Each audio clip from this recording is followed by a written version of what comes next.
কুমার নামের এক লোক কাশবন গ্রামে বাস করত। কুমার তার স্ত্রী কন্যা নিয়ে একসাথে থাকতো। কুমারের স্ত্রীর নাম লায়লা আর তার মেয়ের নাম চাঁদনি। চাঁদনি যেদিন জন্ম নেয় রাতে চাঁদের আলোয় ঝলমল করছিল, তাই তার নাম রাখা হয় চাঁদনি। চাঁদনিকে সবাই সংক্ষেপে চাঁদ বলে ডাকতো। একদিন,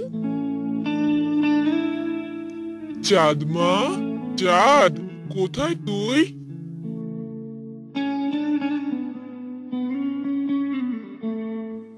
হ্যাঁ বাবা, ডাকছো কেন? কি হয়েছে বলো। মারে, তোর মাসি এসেছে তোকে নিতে। তুই কি যাবি মা? হ্যাঁ বাবা, যাবো যাবো। আমি অনেকদিন থেকে মাসির বাড়িতে যাই না। মাসির বাড়িতে খুব মজা হবে। আচ্ছা আচ্ছা মা, তৈরি হয়ে নে, তোর মাসি তোর জন্য অপেক্ষা করছে। আচ্ছা বাবা, ঠিক আছে। এরপর চাঁদ তৈরি হয়ে তার মাসির সাথে যায়। চাঁদের মেশো একটা বাড়ি কিনেছে। বাড়িটা বেশ পুরনো, আর সে বাসায় পুরনো আসবাবপত্র আছে। চাঁদ মা, তুই আজ থেকে তোর ভাইয়ের সাথে এই ঘরেই থাকবি। আচ্ছা মাসি, ঠিক আছে। কিন্তু মাসি, তোমার ঘরে তো অনেক বড় একটা আয়না। ওই আয়নাটা দিয়ে তোমরা কি করবে? মারে, ওগুলো পুরনো আসবাবপত্র। তোর মেশো বাড়িটা কেনার সময় ওগুলো ঘরেই ছিল। অত বড় আয়না দিয়ে আমি কি আর করব? ও, বুঝতে পেরেছি। মাসি, ওই আয়নাটা তুমি আমাদের ঘরে দিও। আচ্ছা রে মা, ঠিক আছে। এরপর বড় আয়নাটা চাঁদের ঘরে রাখে, আর চাঁদ সেই আয়নার সামনে বসে নিজেকে দেখতে থাকে। হঠাৎ সে আয়নায় একটা ছায়া দেখতে পায়, আর চাঁদ চমকে ওঠে। এ এ এ কে? আয়নায় কিসের ছায়া? কে? কে? এরপর আয়নার ভিতরে এক সুন্দর মেয়েকে দেখতে পায়। এ এ এ কে? কে? কে তুমি? ভয় পেও না, আমি হচ্ছি মায়া। আমি পড়ি, কিন্তু এখন আমি তোমার মতোই একটা মানুষ। কিন্তু তুমি আয়নার ভিতরে কি করে গেলে? এই আয়নার ভিতরেই আমি থাকি। এটা আমাদের মায়াপরী দেশ। তুমি কি আসবে আমাদের দেশে? আমি আমি কি করে ভিতরে যাব? তুমি আয়নার সামনে হাত বাড়িয়ে দাও, আমি তোমাকে ভিতরে নিয়ে আসবো। এরপর চাঁদ আয়নার সামনে হাত বাড়িয়ে দেয়, আর আয়নার ভিতরে থাকা মায়া হাত ধরে চাঁদকে মায়া পরিদেশে নিয়ে যায়। আর এত সুন্দর দেশ দেখে চাঁদ অবাক হয়ে যায়, আর বলে, আরে বাহ, এত সুন্দর জায়গা! আমি তো আগে কখনো দেখিনি। আচ্ছা মায়া, তোমার বাড়ি তো দেখতে পাচ্ছি না। চাঁদ, এটা হচ্ছে আমাদের দেশ। আমাদের বাসা আরো ভিতরের দিকে। চলো, আমি তোমাকে আমার বন্ধুদের সাথে পরিচয় করিয়ে দেই। এরপর মায়া চাঁদকে নিয়ে এক গাছের কাছে যায়। গাছের পুরো গায়ে তীর লাগানো ছিল। এরপর গাছকে দেখিয়ে মায়া বলে, চাঁদ, এ হলো আমার গাছ বন্ধু। গাছ বন্ধু, এ হচ্ছে চাঁদ। বাহ, ভারী মিষ্টি মেয়ে। চাঁদ, তুমি কেমন আছো? তুমি কি আমাদের বন্ধু হবে? ইস, একে গাছ কথা বলতে পারে? কিন্তু গাছটার তো অনেক কষ্ট হচ্ছে। হ্যাঁ গাছ বন্ধু, আমি তোমার বন্ধু হব। কিন্তু তোমার এই অবস্থা হলো কি করে? চাঁদ, আমি তোমাকে সব বলবো, আগে তুমি চলো, আমার আরো বন্ধু আছে। এরপর মায়া চাঁদকে নিয়ে এক ফুলের বাগানে যায়, আর সেখানে অনেক ফুল ছিল। চাঁদ যখন এদিক ওদিক তাকাচ্ছিল, তার সামনে একটা ছোট্ট পরী আসে। মায়া বন্ধু, তুমি এসেছো, কিন্তু তোমার সাথে কে? কাকে নিয়ে এসেছো? লালপরি, এ হচ্ছে আমার বন্ধু চাঁদ, ও একজন মানুষ। চাঁদ, এ হচ্ছে আমার বন্ধু লালপরি। লালপরি? কিন্তু লালপরি এত ছোট কেন? বলছি, আমি তোমাকে সব বলছি। আসলে আমাদের এই মায়াপুরী রাজ্য শেষ হতে চলেছে। আমরা এখানে সবাই জাদু জানতাম, আর এক ডাইনি এসে আমাদের পরিরাজ্যকে দখল করেছে, আর আমাদের সবার জাদু ছিনিয়ে নিয়েছে। গাছবন্ধুকে অনেক তীর মেরেছে। এরকম মায়াপুরী রাজ্যে সকলে অনেক কষ্টে আছে। সেই ডাইনিকে মারার জন্য এক মানুষের সাহায্য লাগবে। তাই আমি পরিরাজ্য থেকে পালিয়ে সেই আয়নায় থাকতাম, কোনো মানুষের অপেক্ষায়। অবশেষে তুমি আমাকে দেখতে পেয়েছো। বলো চাঁদ, তুমি কি আমাদের সাহায্য করবে? আমি আমি তোমাকে কিভাবে সাহায্য করব? সবে বলবো, আগে চলো আমার রাজ্যে যাই। এরপর মায়া চাঁদকে নিয়ে তার রাজ্যে যেতে থাকে। এক পাহাড়ের সামনে গিয়ে মন্ত্র বলে, আর তারা দুজন সে রাজ্যে চলে যায়। রাজ্যের ডাইনি ভীষণ রেগে থাকে। সে তার জাদুর রুমে বলছিল, আর মাত্র কিছুক্ষণ, তারপর আমি মহাশক্তিশালী হয়ে যাব। ওই মায়াপুরী কোথায় পালাবে, সেখান থেকেই ওকে ধরে আনবো। ও রক্ত পান করেই তো আমি আমার রানীর রূপ ফিরে পাবো।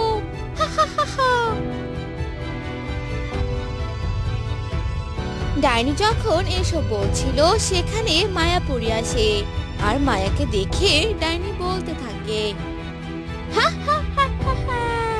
এই যে মেঘ না চাইতে জল পেয়ে গেছি। মায়া, তোর তো শক্তি নিয়েছি আমি। আজ তোর রক্ত পান করে আমি রানী হব। শয়তান ডাইনি, তোর মনের বাসনা কখনো পূরণ হবে না। আজ যে তোর শেষ দিন।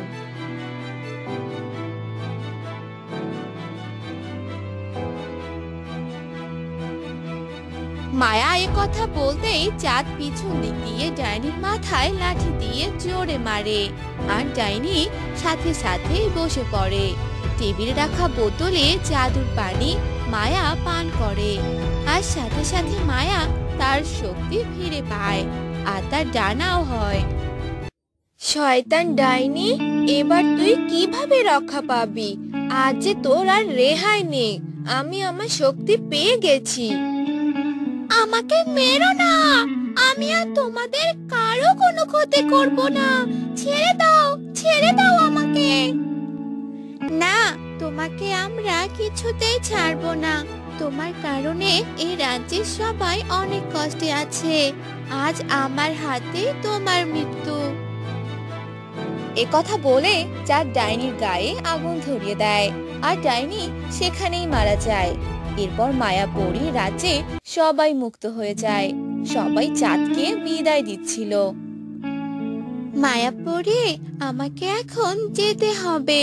তোমরা সবাই ভালো থেকো বন্ধুরা। তুমিও ভালো থেকো বন্ধু। আমি তোমাকে কিছু উপহার দিতে চাই, যা দিয়ে তুমি তোমার পরিবারকে সাহায্য করতে পারবে। এরপর মায়াপুরী চাঁদকে অনেক স্বর্ণ মুদ্রা দেয়, আর চাঁদ সবাইকে বিদায় জানিয়ে চলে যায়। আর তার মাসিকে সব কথা বলে। সব শুনে মাসি বলে, সত্যি বলছিস চাঁদ? আসলে তুই চাঁদ কপালি রে, অনেক ভাগ্য করে তোর বাবা মা তোকে পেয়েছে। মাসি, এক হাঁড়ি স্বর্ণ আমি তোমাদের দিলাম, আর এক হাঁড়ি বাবা মাকে দিব। মাসি, এই আয়নাটা আমাকে নিয়ে যেতে দিবে গো? হ্যাঁ হ্যাঁ, এই আয়না দিয়ে আমরা কি করব, তুই নিয়ে যা। এরপর চাঁদ সে আয়না আর স্বর্ণ মুদ্রাগুলো বাড়িতে নিয়ে যায়। আসলে চাঁদ অনেক ভালো মেয়ে, একদম চাঁদ কপালি। চাঁদ সে আয়নায় মাঝে মাঝে যেত আর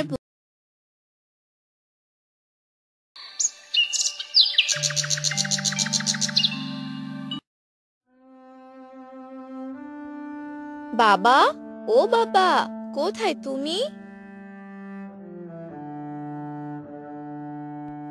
কিরে মা, কি হয়েছে? এভাবে ডাকছিস কেন? বল, কি বলবি?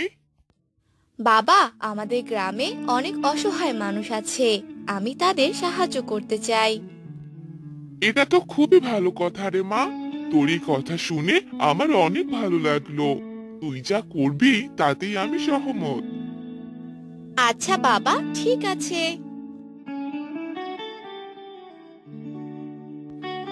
এসব বলেই রাখি তার বাবার ঘর থেকে বাহিরে বেরিয়ে গেল।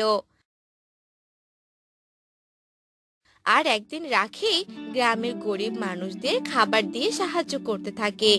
তখনই গ্রামে থাকা মোড়লের কর্মচারী এসব কিছু দেখে ফেলে আর মোড়লের কাছে যায় আর বলে, মালিক, সর্বনাশ হয়ে গেছে, তাড়াতাড়ি শুনে যান। কি রে, কি হয়েছে? এভাবে রাখছিস কেন? কি আবার সর্বনাশ হবে শুনি? ওদিকে রাতুল আর তার মেয়ে গ্রামের সবাইকে খাবার বিতরণ করছে। এবার মনে হয় আপনি গ্রামের মোড়ল থেকে বিতাড়িত হয়ে যাবেন। রাখির বাবাই গ্রামের মোড়ল হয়ে যাবে। কি সব বলছিস রে? এ তো ভারী সর্বনাশের কথা। এখন উপায় কি করব এবার আমি বলি কি, আপনি রাতুল দাদার সাথে কথা বলেন আর বলবেন এরকম কাজ যেন আর কখনো না করে। হ্যাঁ, ঠিক কথাই বলেছিস। কালকেই রাতুলের বাড়িতে যাবি আর তাকে এখানে নিয়ে আসবি। ঠিক আছে মালিক, আমি কালকেই রাতুল দাদাকে ধরে নিয়ে আসবো।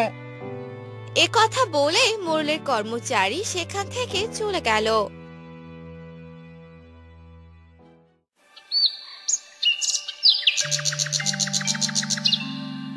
আর সকালে রাতুলকে নিয়ে মোড়লের বাড়িতে এলো। কি ব্যাপার মোড়ল মশাই, আপনি আমায় ডেকেছেন? হ্যাঁ, ডেকেছি। তুমি আর তোমার মেয়ে এসব কি শুরু করেছো? তোমরা নাকি গ্রামের মানুষদের খাবার বিতরণ করছো? হ্যাঁ মোড়ল মশাই, গ্রামে যারা অসহায় মানুষ আছে তাদেরকে খাবার দিচ্ছি, এতে দোষের কি? এটা কি তোমাদের কাজ নাকি? আমি গ্রামের মোড়ল, আমি গ্রামের মানুষদের সাহায্য করব। হ্যাঁ মোড়ল মশাই, আপনিও করেন, এখানে কোনো সমস্যা নেই। আপনি গ্রামের মোড়ল জন্য কি শুধু আপনি দান করবেন তা নয়, সবাই দান করতে পারবে। এবার আমি আসি। রাতুলের এত বড় সাহস, আমার কোনো কথাই শুনলো না আর আমার সাথে এভাবে কথা বলে চলে গেল। দেখলেন তো মালিক, এই লোক বেশি সুবিধের না। যত তাড়াতাড়ি সম্ভব এর একটা ব্যবস্থা করেন।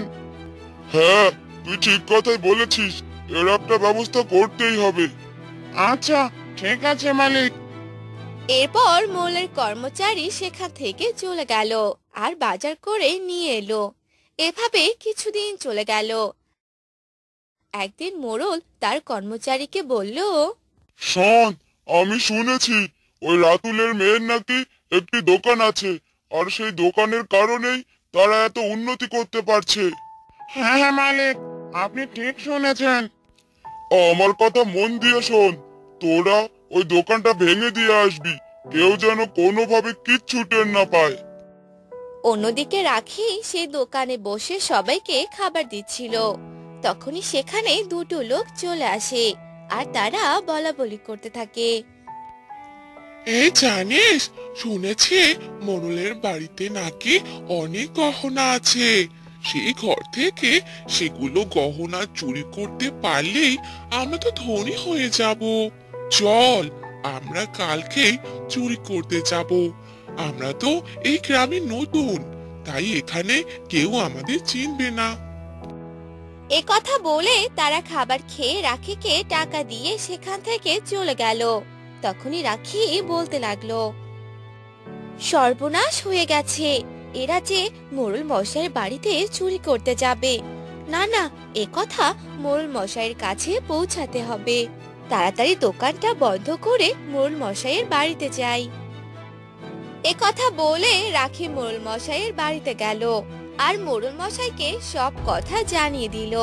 এসব শুনে মোড়ল বলল, তোর কথা যদি সত্যি হয় তাহলে তো ভালো, আর যদি মিথ্যে হয় তাহলে তোদেরকে শাস্তি দেব। ঠিক আছে মোড়ল মশাই, আপনি যা বলবেন তাই হবে, কিন্তু আমি কোনো মিথ্যে কথা বলিনি, যা বলেছি সব সত্যি। আমি এবার আসি।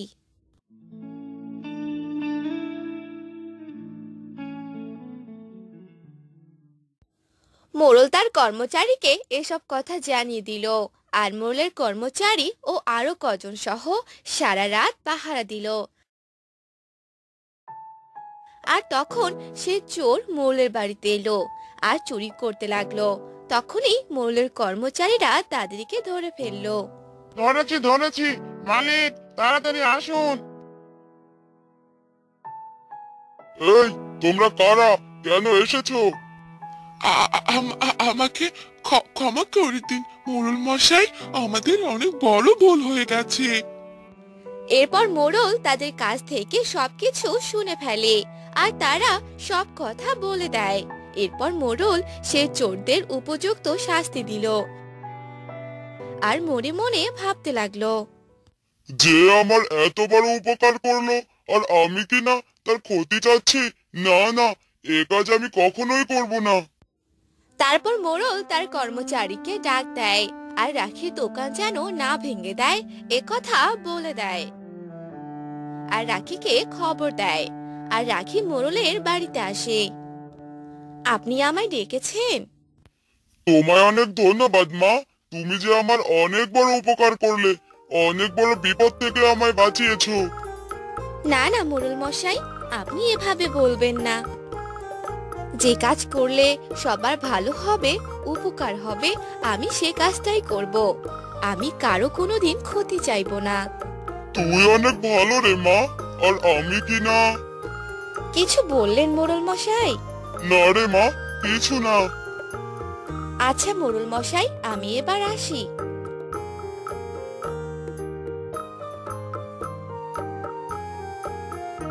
এ কথা বলে রাখি সেখান থেকে চলে গেল আর মোড়ল বলতে লাগলো, আমাদের এই গ্রামে রাখির মতোই একটা বুদ্ধিমতী মেয়ের দরকার। অন্যদিকে রাখি বাড়িতে চলে যায় আর তারপর থেকে গ্রামের মানুষদের সাহায্য সহযোগিতা করতে থাকে। ও রাখি তার হাতের খাবার বানিয়ে সবাইকে খাওয়াতে থাকে আর গ্রামের সবাই। একটি শহরে মোহনা নামে একটি মহিলা বাস করত। তার একটি মেয়ে ছিল। মোহনার স্বামী ব্যবসা করত, তাই বেশিরভাগ সময়ই বাহিরে থাকতো। মোহনার মেয়ের নাম ছিল মিলি। মোহনা তার মেয়েকে বেশি ভালোবাসতো না, কারণ মোহনা দেখতে অনেক সুন্দর ছিল আর মিলি দেখতে অনেক কালো ছিল। একদিন মিলি তার মাকে বলল, মা মা, আমার খুব খিদে পেয়েছে, আমাকে খেতে দাও মা। আমি কি খাবার হাতে নিয়ে বসে আছি নাকি যে তুই আমার কাছে খাবার চাচ্ছিস? তুমি আমাকে খাইয়ে দাও মা, আমি তোমার হাতে খাবার খাবো। বেশি কথা বলিস না তো, খেলে নিজের হাতে খা, আর খেতে না চাইলে এখান থেকে চলে যা।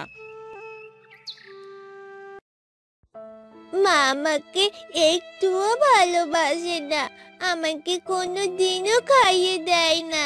আমার যে মায়ের হাতে খাবার খেতে অনেক ইচ্ছে করে। এই বলে মিলি কান্না করতে করতে রান্নাঘরে গেল আর একা একা খাবার নিয়ে খেতে লাগলো। একদিন মিলি সকালে তার মাকে বলল,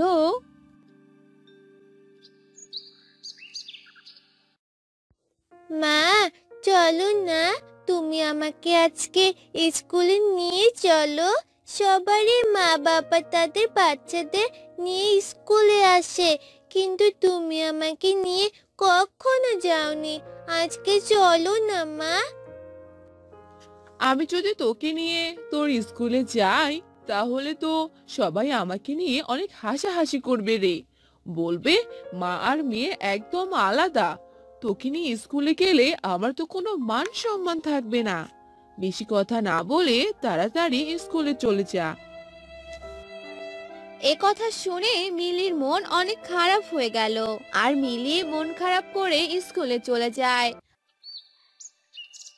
আর স্কুল থেকে ফেরার পথে মিলি বলতে থাকে, আমার যদি একটা ভালো মা থাকতো তাহলে অনেক ভালো হতো। আমাকে প্রতিদিন খাবার খাইয়ে দিত, আমাকে নিয়ে স্কুলে আসতো। ইস, অনেক মজা হতো তখন। এসব বলে মিলি বাড়ির দিকে আসতে লাগলো। তখনই রাস্তার পাশের গাছে থাকা একটি ডাইনি এসব কথা শুনতে পেল। আরে, মেয়েটা মনে হয় অনেক অসহায়। মেয়েটার মা বুঝি মেয়েটাকে ভালোবাসে না, এই জন্যই মেয়েটা এভাবে কথাগুলো বলছে। যাই, মেয়েটার পিছু করি। এই বলে সেই ডাইনিটি মিলির পিছনে পিছনে মিলের বাসা পর্যন্ত যেতে লাগলো। আর মিলে বাড়িতে ঢুকে পড়লো। কি রে, বাড়িতে আসতে তোর এত দেরি হলো কেন রে? কোথায় গিয়েছিলি আড্ডা দিতে শুনি? মা, আমাকে তো হেঁটে হেঁটে আসতে হয়েছে, তাই তো দেরি হয়ে গেল। আর তুমি তো আমাকে কোনো টাকাও দাওনি যে গাড়িতে করে আসবো। হয়েছে হয়েছে, এত কথা শুনতে চাইনি। এখন তাড়াতাড়ি এই কাপড়গুলো ধুয়ে নে। মা, আমার শরীর তো এখন অনেক ক্লান্ত। আমার কাপড়গুলো তুমি ধুয়ে দাও মা। কে? কি বললি তুই? তুই আমাকে কাজের কথা বললি? তোর সাহস কি করে হলো আমাকে হুকুম করার? এই বলে মোহনা মিলিকে মারতে থাকে। আর মিলি কাঁদতে কাঁদতে বলে, মা, আমাকে তুমি মেরো না মা, আমার যে অনেক লাগছে। এরপর মোহনা সেখান থেকে চলে যায়। আর মিলি তার ঘরে চলে যায়। তখনই সেখানে ডাইনিটা আসে। আরে মিলি, তুমি এভাবে কাঁদছো কেন? আমি আছি, তুমি আমাকে সব কথা বলতে পারো মা। ডাইনি ভূত, ডাইনি ভূত। ডাইনিকে দেখেই মিলি অজ্ঞান হয়ে যায়। আর ডাইনি মিলির জ্ঞান ফেরায়। আর মিলি চোখ খোলে। মেরো না, পেরো না আমাকে। না না মিলি, আমি তোমাকে মারতে আসিনি, আমি যে তোমার মা হতে চাই। মা, ডাইনি কি করে আমার মা হবে? আমার মা তো আছে, তোমাকে আমার চাই না। তুমি চলে যাও এখান থেকে। আমি সব জানি মিলি, তোমার মা তোমার একটু ভালোবাসে না। তোমার তোমার অনেক কষ্ট হয়। তোমার এই কষ্ট দেখে আমার অনেক খারাপ লেগেছে, তাই আমি তোমার মা হতে এসেছি। তুমি সত্যি বলছো আমার মা হবে? আমাকে অনেক ভালোবাসবে, আমাকে স্কুলে নিয়ে যাবে, আর আমাকে খাবারও খাইয়ে দিবে? হ্যাঁ, আমি সব করব। ডাইনির মুখে এসব কথা শুনে মিলি অনেক খুশি হয়ে যায়। আর ডাইনিকে মা বানিয়ে নেয়। এরপর থেকে সেই ডাইনি অদৃশ্য হয়ে সব কাজ করত। মিলিকে খাবার খাইয়ে দেওয়া থেকে শুরু করে সব করে দিত। ডাইনির এমন ভালোবাসা পেয়ে মিলি অনেক খুশি হলো। আরে আজ হঠাৎ এত বাতাস কোথা থেকে এলো? যাই, দরজা জানালা সব লাগিয়ে দিয়ে আসি, তারপর শুয়ে পড়বো।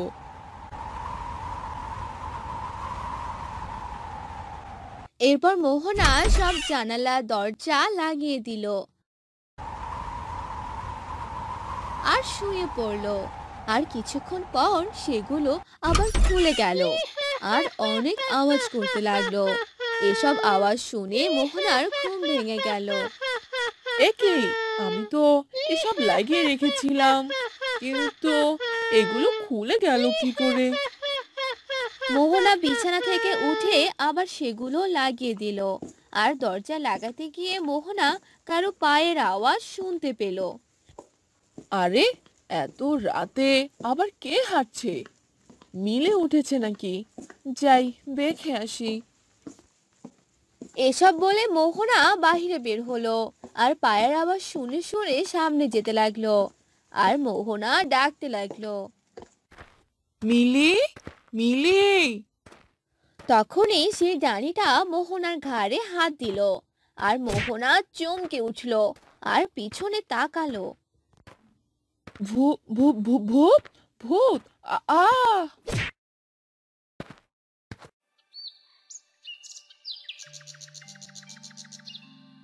মা, ও মা, মা, আরে কি হয়েছে?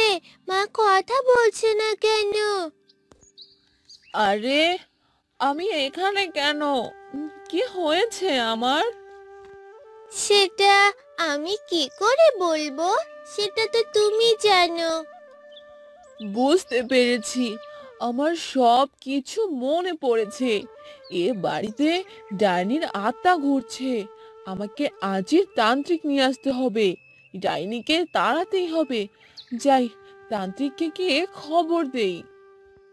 এই বলে মোহনা সেখান থেকে চলে গেল আর তান্ত্রিককে ডেকে আনলো। তান্ত্রিক মোহনাদের বাসায় এলো। তোর বাড়িতে এক ডাইনি এসে পড়েছে। সেই ডাইনিটি একটি আম গাছে ছিল। আমি যে তার গন্ধ শুনতে পারছি। এসব আপনি কি বলছেন বাবা? এ তো অনেক ভয়ঙ্কর। আপনি তাড়াতাড়ি এই ডাইনিকে নিয়ে যান। চিন্তা করিস না, সব ঠিক হয়ে যাবে। এরপর তান্ত্রিক যজ্ঞ করতে থাকে আর সেই ডাইনিকে সেখানে হাজির করে আর বলে, তুই এখানে কেন এসেছিস? বল, তুই কেন সবাইকে ভয় দেখাচ্ছিস? আমি আমার মেয়ের কাছে এসেছি। মেয়ে? কে তোর মেয়ে? তোর মেয়ে এখানে কিভাবে এলো? হ্যাঁ, ও আমার মা, ডাইনি মা। আমার এই মা অনেক ভালো, আমাকে অনেক ভালোবাসে, তাই তো এখানেই থাকে আমার কাছে। হ্যাঁ, এই হলো আমার মেয়ে। আমার মেয়ে এসব কি বলছে? আমার মেয়ে মনে হয় পাগল হয়ে গেছে। তান্ত্রিক বাবা, আপনি তাড়াতাড়ি এই ডাইনিকে বোতলে বন্দি করেন। না না, আমার মাকে বোতলে বন্দি করবেন না। আমার মা কোথাও যাবে না। মা, চলো আমরা পালিয়ে যাই, না হলে এই লোকটি তোমাকে নিয়ে চলে যাবে। মা, তাহলে আমি কার সাথে থাকবো? না রে মা, তোকে ছেড়ে আমি কোথাও যাব না। তান্ত্রিক এসব কাহিনী দেখে অনেক জোরে জোরে যজ্ঞ করে আর ডাইনিকে বশ করে নেয় আর বোতলে বন্দি করে। ছেড়ে দাও আমাকে, আমি আমার মেয়ের কাছে যাব। মা, তুমি যেও না মা, মাকে নিয়ে যাবেন না মা। আজ থেকে এই ডাইনি আর তোদের ডিস্টার্ব করবে না। আমি একে নিয়ে চলে গেলাম। তান্ত্রিক ডাইনিকে নিয়ে চলে যায় আর মিলি কান্না করতে থাকে আর আবারও মিলি একা হয়ে যায়।